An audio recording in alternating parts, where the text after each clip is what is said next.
Bonjour à tous, je suis Gilles Manciot, je venais vous saluer aujourd'hui. Je vais faire une petite vidéo pour discuter de ces procédés de transmutation interne. Tout le monde passe par ces procédés de transformation. On est vraiment dans une étape un peu difficile du passer de l'ancien au nouveau. Il faut arriver à libérer tous ces anciens programmes, ces conditionnements du passé, qui peut être délicat. Ça prend du temps, il faut être patient, il faut être persévérant, il faut arriver à abandonner le jugement, essayer de s'élever au-dessus des choses. Et... et abandonner tout ce qui ne nous sert plus. Hein. Il y a plein de choses qui nous servaient avant. En réalité, on est très très puissant, mais c'est on l'a oublié. Hein. Donc on se laisse un peu distraire. Savoir que bon, on est toujours dans une conversation avec. Des fois, on a l'impression entre nous et d'autres forces, mais en réalité, on n'est qu'un. On est toujours en conversation avec nous-mêmes. Et ce que l'on veut, c'est rentrer en communication avec notre moi supérieur, notre moi divin. Cette présence du divin, la majorité des gens n'est pas conscient qu'ils ont Dieu à l'intérieur d'eux. Donc bon, ils n'utilisent pas. C'est un partenaire silencieux, c'est-à-dire que bon, toute leur vie, ils ne communiquent pas. Certains le font, que ce soit religieux ou spirituel, des gens communiquent avec Dieu. Mais enfin, beaucoup de gens pensent qu'il y a une séparation, alors que la séparation, il n'y a que nous qui l'expérience. Dieu ne l'expérience pas. Pour moi, ma présence je suis, c'est tout. Hein. C'est mon point focal d'attention. Il n'y a rien d'autre plus merveilleux, il n'y a rien d'autre plus spécial, il n'y a rien d'autre plus extraordinaire. Et donc, parce que je me sens super, les plus beaux moments où quand je me sens connecté avec ma présence je suis, c'est ce qui rend ma vie belle, c'est ce qui rend ma vie riche, qui donne du sens à la vie. Mais par contre, quand cette présence je suis n'est pas là et me laisse un peu à moi-même, je me sens seul, je me sens délaissé un petit peu. C'est peut-être parce que bon, j'ai pas de je suis un petit peu actuellement, je vis un petit peu comme un ermite, hein, ce qui va changer, j'espère, de toute manière. Et je me posais la question hier de savoir qu'est-ce que ma présence je suis fait quand elle n'est pas avec moi. Et tout de suite, il y a eu la réponse, vous m'envoyez des bonnes énergies, m'a communiqué des bonnes nouvelles, qui j'espère vont se manifester de toute manière.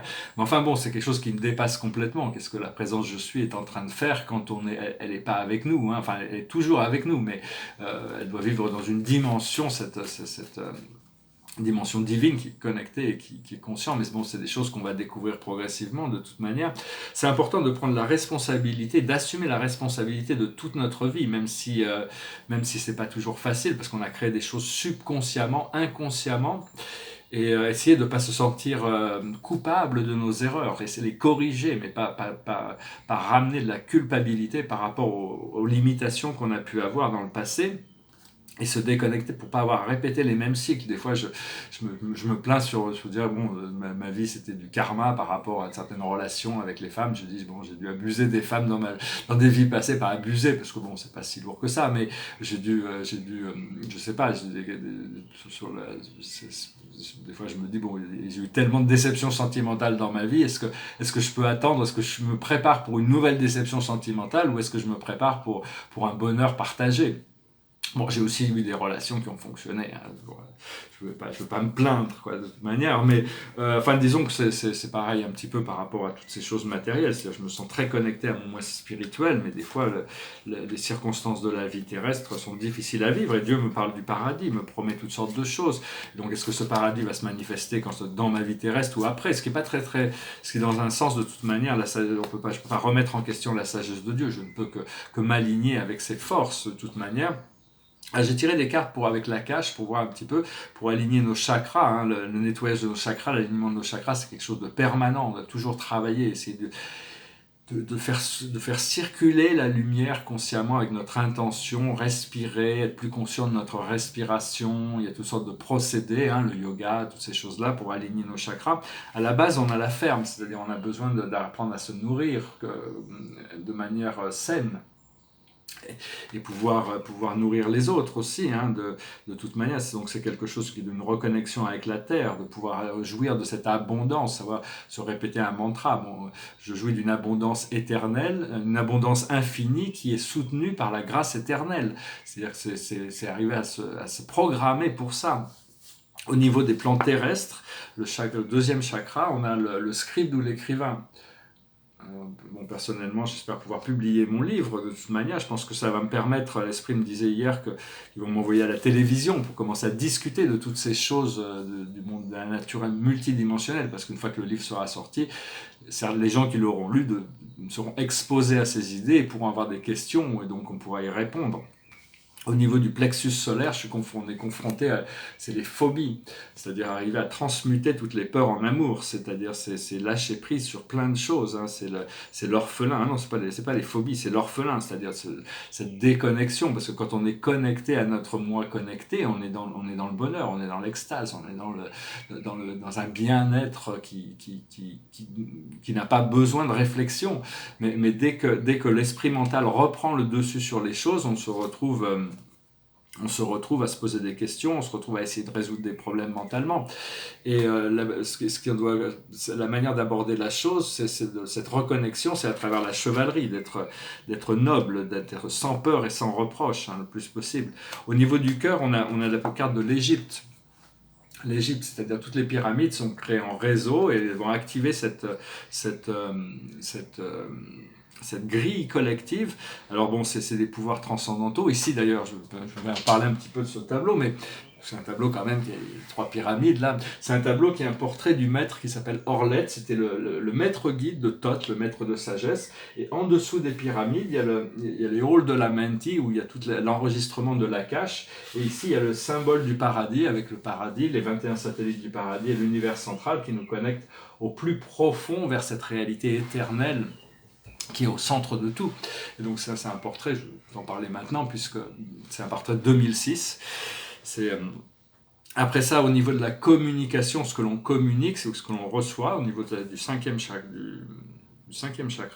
on a la carte biblique. Alors, je ne sais pas ce que ça peut représenter pour vous. C'est-à-dire, en essence, il faut comprendre, nous sommes les 144 000 maîtres ascensionnés qui sont venus sur Terre pour s'incarner. On est incarné, il y a des incarnations dans tous les pays, il y a des travailleurs de lumière. Savoir que les travailleurs de lumière, en réalité, la victoire de la lumière est déjà garantie, assurée. C'est juste...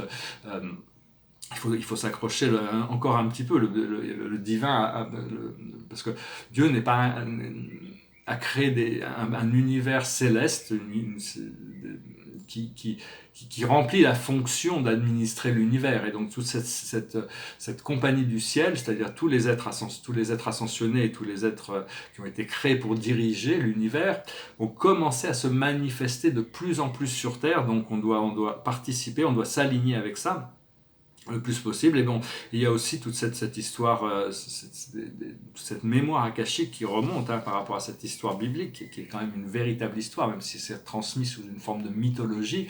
Ça relaye une histoire qui est plus ancienne que l'histoire connue des hommes. Enfin, il y a beaucoup de déformations aussi dans la Torah, donc il y a toutes sortes de déformations qui ont été faites, donc dans la Bible c'est pareil, dans l'Ancien Testament. Après ça, ce que l'on voit devant nous dans notre troisième œil, c'est une renaissance, c'est le bébé, on se prépare à renaître, hein, vraiment, c'est juste que... Des fois, la naissance, c'est difficile, c'est douloureux, hein, donc il faut arriver à aller jusqu'au bout du procédé. Et ce qui est au niveau de qui correspond à l'intuition, au moi supérieur, à nos guides, à notre moi spirituel, la couronne, hein, le plus haut chakra, c'est le Père, c'est Dieu qui est là. On veut vraiment intégrer cette lumière. Personnellement, c'est ça qui est le plus beau pour moi. C'est ce qui est la plus haute réussite, c'est d'arriver à intégrer cette vibration du divin qui est déjà présente en tous les êtres et toutes les choses, qui a besoin de se manifester grâce à l'alignement de notre conscience et le choix de notre volonté de s'aligner avec ce plus haut bien de tous, inclut notre plus haut bien. Il faut commencer par son plus haut bien. Il n'y a pas de plus haut bien de tous si nous-mêmes, on ne peut pas s'occuper de notre plus haut bien d'abord, hein. On doit être inclus. La clé de l'ascension, c'est avoir un amour inconditionnel et parfait pour nous-mêmes. C'est-à-dire arriver à avoir plus de jugement sur toutes ces choses sur lesquelles on peut se juger encore, qui peut créer des distractions. Je ne fais que partager des idées ici, j'espère qu'elles résonnent avec vous. Alors, au niveau du chakra terrestre, ça c'est relatif de toute manière. Au niveau du chakra terrestre et passager, ça ne fait que passer, ça se transforme. En train de se transformer de toute manière.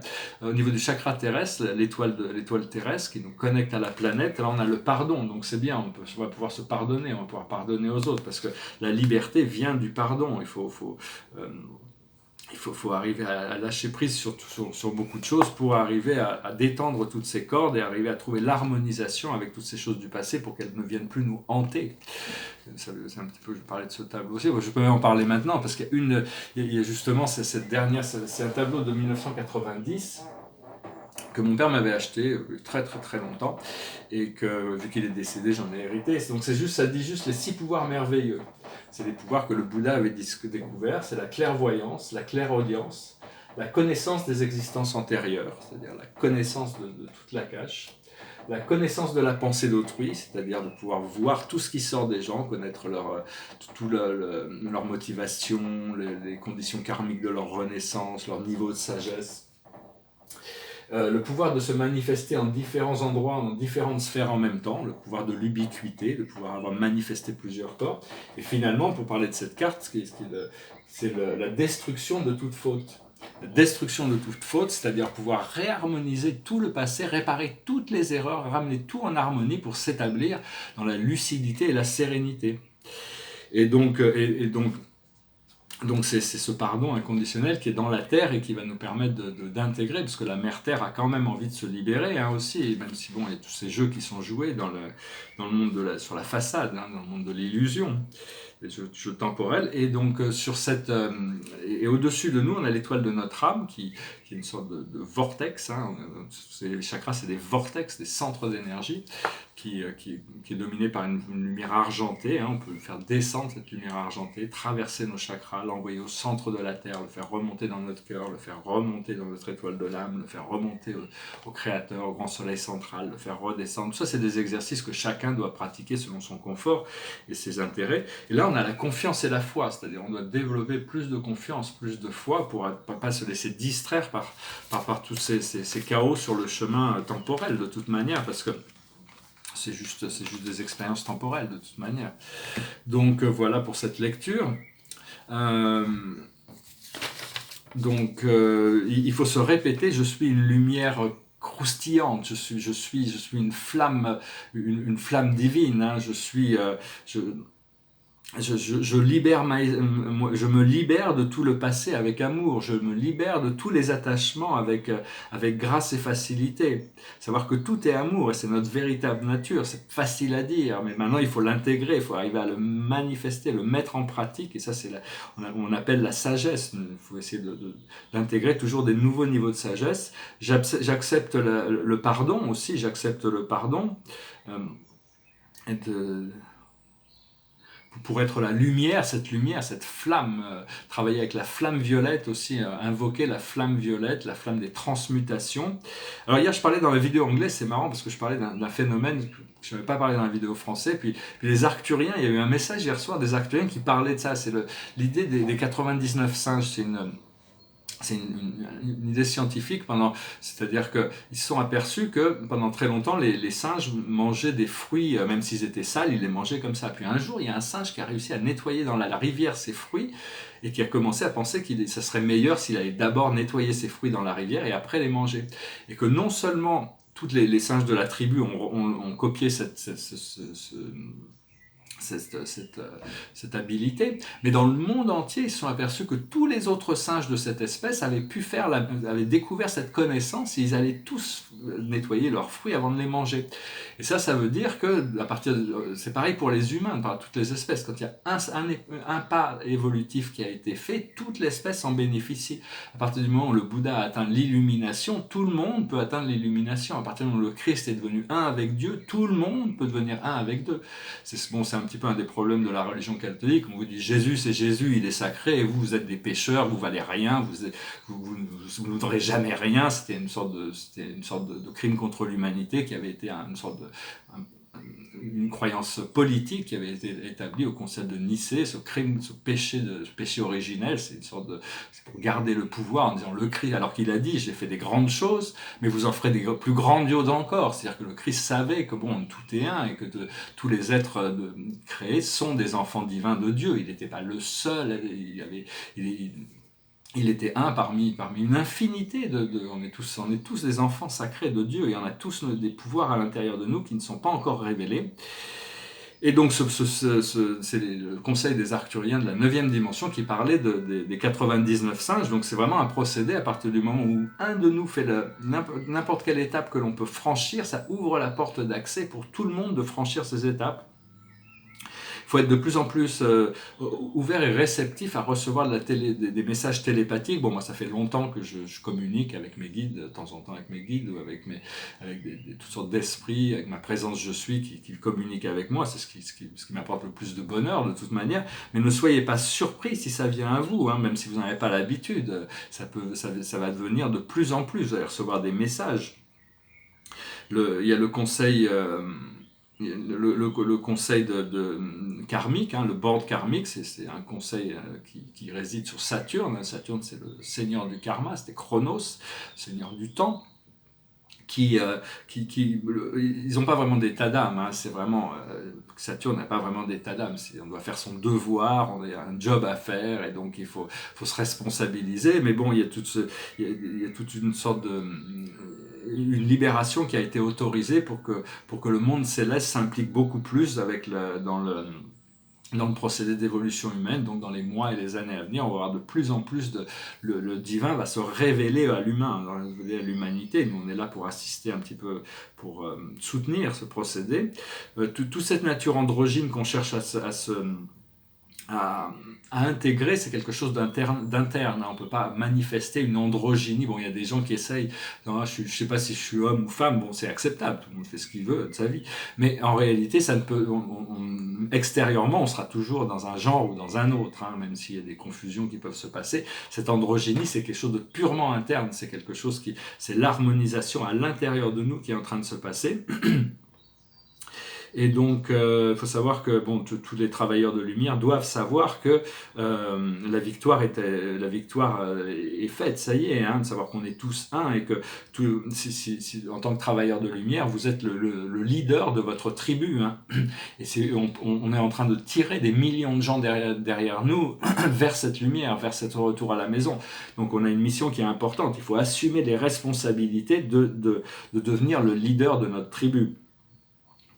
C'est important aussi de choisir ses mots les mots ne doivent pas être utilisés comme j'ai entendu comme des armes, c'est-à-dire que ça peut faire très mal les mots. Il faut essayer d'utiliser des mots pour le bien. Les mots c'est très puissant.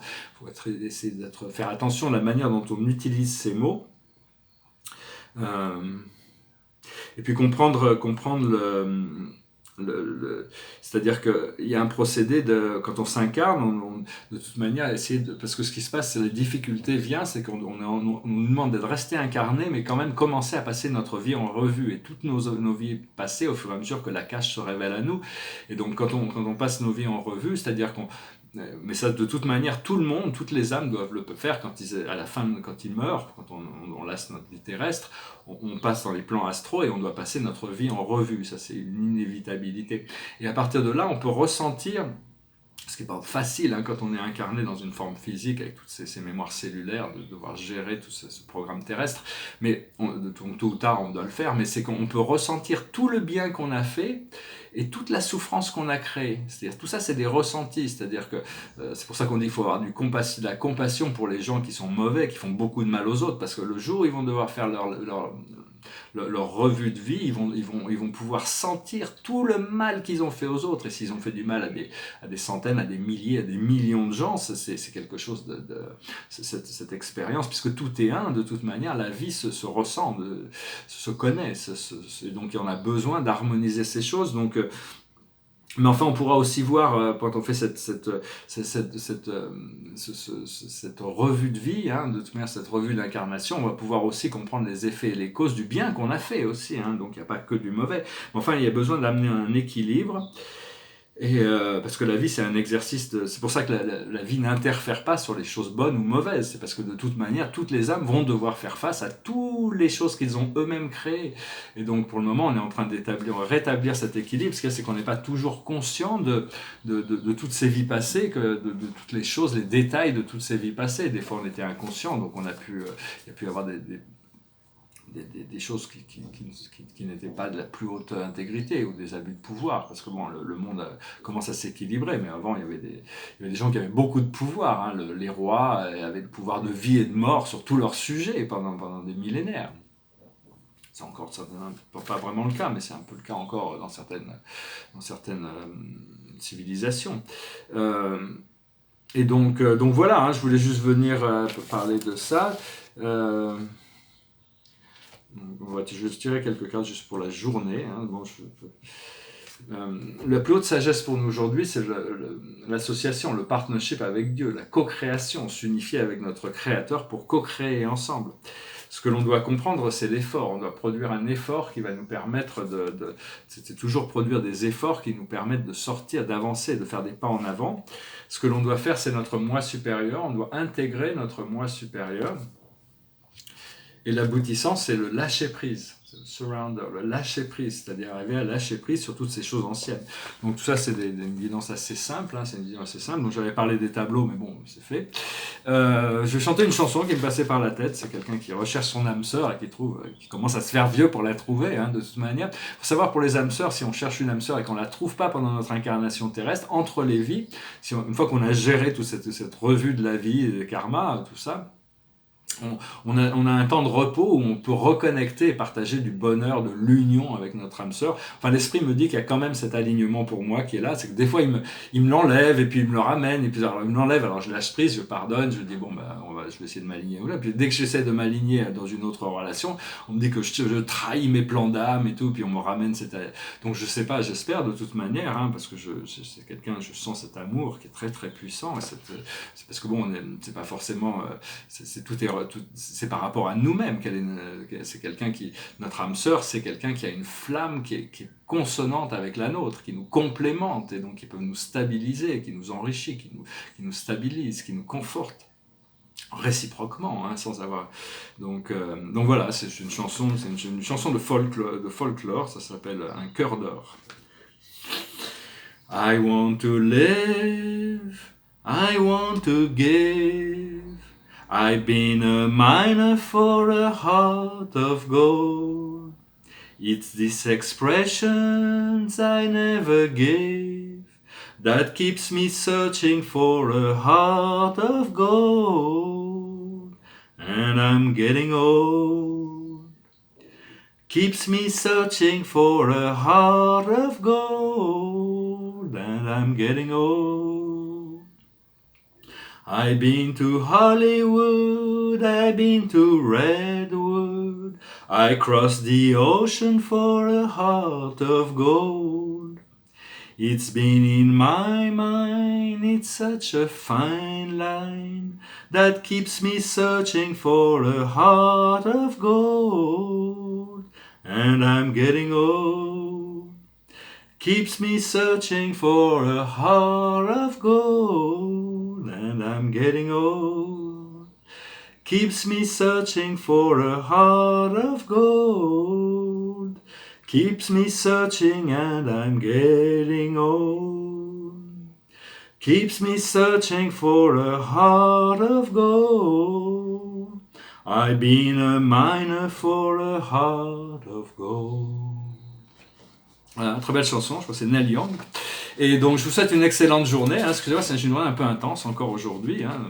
Ce potentiel paradisiaque devant moi, et j'ai tous ces conditionnements terrestres qu'il faut que j'arrive à lâcher prise sur tout ça pour pouvoir commencer à célébrer la vie, trouver cette liberté. L'esprit me dit que je vais partir et de toute manière, donc je vais pouvoir trouver cette liberté.